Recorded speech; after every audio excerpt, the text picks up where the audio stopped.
So there are wholesome mental formations like loving kindness, compassion, equanimity, non-discrimination, joy, and so on. And there are unwholesome mental formations like fear, anger, hate, despair. And if one mental formation arises, the meditator should be able to recognize it. And if it is needed, and then we will look deeply into it and try to take good care of it. And later on, we shall be able to transform it the way we want.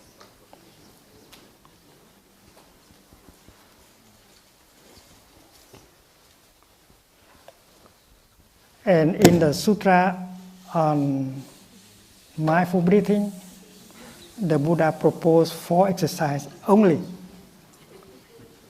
And the first exercise number 9, is to be aware of the mental formation that just arises. When fear arises, we should be there to recognize it and to call it by its true name.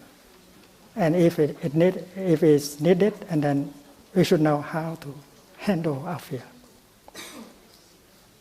Not trying to escape. Not trying to cover up. So you are aware of all mental formations when every time they show up. The 10th is to give a chance to wholesome mental formation to arise. In the text, it is said to be the practice of gladdening the mind. Gladdening the mind. We have good mental formations in us. We have, before a mental formation manifests, it is in us in the form of a seed.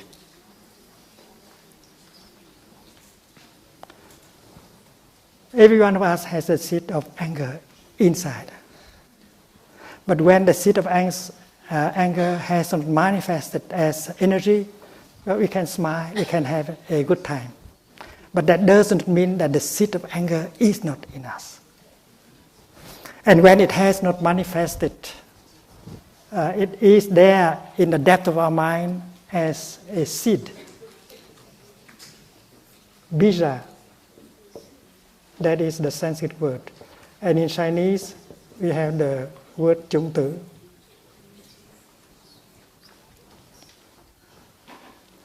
So all the 51 mental formations have their seed in our consciousness, in our store consciousness.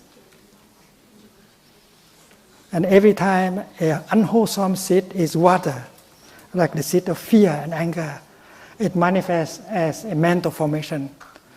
And it makes us suffer. When you read newspaper, when you watch television, when you have a conversation, these things may touch off anger and fear and sorrow and despair. So we live in such a way, we organize our life in such a way that do not give these seeds, these negative seeds, a chance to come up as a mental formation. So the practitioner knows how not to water the unwholesome seed. The practitioners know how to touch the good seeds so that they have a more chance to manifest. Because in Buddhism, we speak of consciousness as having at least 2 layers.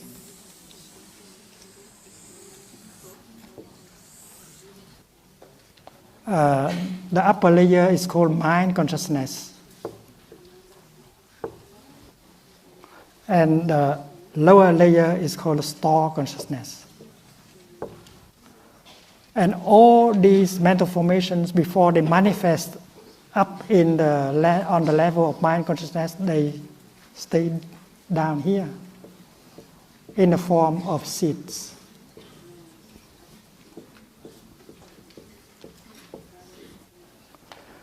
So if you live in a bad environment, the bad seeds have more chance to come up as mental formation. And that is why it's very important that we choose a kind of environment that will not turn on the bad seeds in us. When you come to a retreat like this is a good environment, because this environment helps the good seeds in us to be touched and manifest as wholesome mental formations. Mindfulness is a wholesome mental formation. Concentration is a wholesome mental formation. Loving kindness is a good one. Compassion is another good one. Forgiveness is another good one. Non-discrimination is a good one. So we should put ourselves in a kind of environment that help turn on these seeds. And that requires some skillfulness from the part of the practitioner. So we organize an environment for us, for our friends, for our family to live, so that the landscape of mind consciousness is always a landscape of joy and happiness. And that is why we do not water the negative seeds. The good practice is to water the good seeds so that they have a chance to come up here. And that is a practice called right diligence. That can bring happiness very quickly to us and to our friends, to our family. So the 10th exercise is to gladden the mind. That means to help the good seeds down here to have plenty of chance to come up.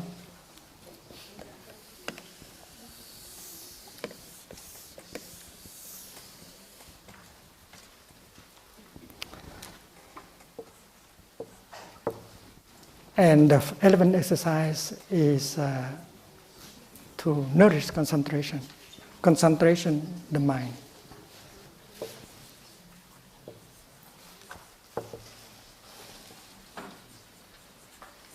Concentration, the mind. And the 12th is to liberate the mind.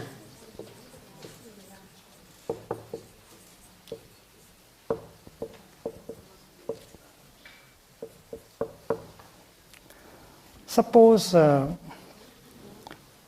seed of fear, of anger has come up. Instead of trying to suppress it or ignore it, the practitioner knows how to recognize it. And in the realm of feelings, the practitioner knows how to calm it down. But now, the practitioner knows how to go further. Not only to calm it down, but to know how to look deeply and how to transform it. And the way is to concentrate on that and look deeply into that. And we know that mindfulness brings about concentration. And when mindfulness and concentration are powerful, we will have a breakthrough. And we have the insight. Mindfulness, concentration, insight are the three kinds of energies generated by the yogi that has the power to liberate